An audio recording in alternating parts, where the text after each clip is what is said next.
Breaking news from the U.S. state of Illinois. Police have detained a suspect in connection with an Independence Day shooting in the Chicago suburbs. Police say 22-year-old Robert Crimo was taken into custody about 50 kilometers north of Chicago. The news comes hours after 6 people were killed and more than 35 people were injured as they gather to celebrate July the 4th holiday. Police believe the gunman fired on the crowd from a rooftop using a high-powered rifle. Nathan King has the details. Another day and another mass deadly shooting in the United States, but it's not just another day. It happened July 4th, of course, Independence Day, shortly after 10 o'clock local time, as people were warming up for this wonderful day-long parade in Highland Park, Illinois, just a suburb north of Chicago on Lake Michigan, about 15 miles away. A gunman in a position on a nearby roof, it looks like, according to law enforcement, shot, killed several, injured dozens, and eyewitnesses said it was just mayhem. When the shot stopped again, is when we decided we had to run, so we started shooting again, and we ran behind the building, and I put my son in a dumpster, and he sit there with his dog, and I went back to look for the rest of my family. We were literally close by to where it all happened. I remember hearing shootings and going like, and then reloading, and then again, and people screaming and running. Now, of course, investigations into motive and exactly what happened, we'll have to wait for another day. On a day that we came together to celebrate community and freedom, we're instead mourning the tragic loss of life and struggling with the terror that was brought upon us.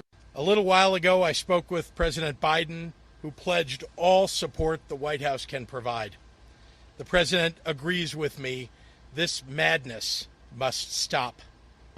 Joe Biden on this Independence Day would have been celebrating a day of at least symbolic unity, but again, mourning gun violence. He said he will not stop until he has tackled the pandemic of gun violence. But of course, they've just passed new gun laws which tinker at the edges. They may not have stopped any of what we saw in Highland Park or any of the other shootings. This country is dealing with mass shootings nearly every day. 4,000 children plus a year die at the hands of guns. Just quite an incredible statistic. And obviously the people of Highland Park, Illinois, America are mourning, but it's really the world that's sort of turning around and saying, what is up, America?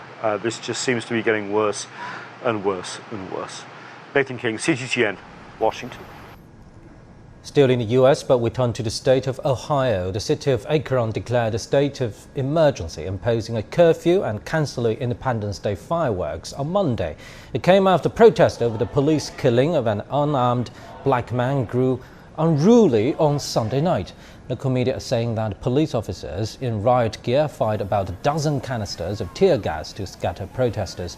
The demonstrators broke out after police released body camera footage showing 8 officers shooting at Jalen Walker as he fled a traffic stop last week. Walker's body was found to have some 60 gunshot wounds. Police say Walker had a gun in his car but left it on front seat as he fled. They also said Walker was moving into a firing position when he got out of his car, prompting them to react to him as a potential threat. Also in the U.S., thousands of people have marched across the country over the July the 4th Independence Day holiday weekend to protest a major change in reproductive rights.